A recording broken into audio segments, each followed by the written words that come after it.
ವಿಜಯಪುರ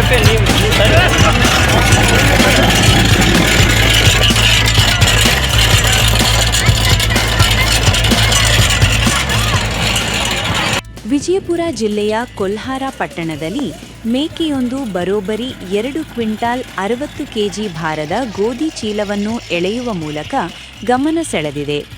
ಕೊಲ್ಹಾರ ಪಟ್ಟಣದ SL Patil petrol ಬಂಕ್ದಿಂದ Basaveshwara ವೃತ್ತ, ರಾಣಿ ಚೆನ್ನಮ್ಮ ವೃತ್ತದಿಂದ ನೇರವಾಗಿ ದಿಗಂಬರೀಶ್ವರ ಮಠಕ್ಕೆ ಹೋಗಿ ಮರಳಿ ಸ್ವಾಮಿ ವಿವೇಕಾನಂದರ ವೃತ್ತದವರೆಗೆ 2 ಕಿಲೋಮೀಟರ್ವರೆಗೆ ಭಾರವನ್ನು ಎಳೆದಿದೆ.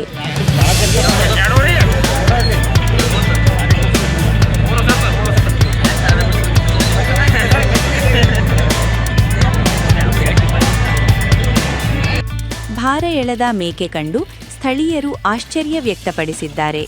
ಚಂದ್ರಾಮಪ್ಪ ಉಳ್ಳಾಗಡ್ಡಿ ಎಂಬುವರಿಗೆ ಸೇರಿದ ಮೇಕೆ ಇದಾಗಿದೆ.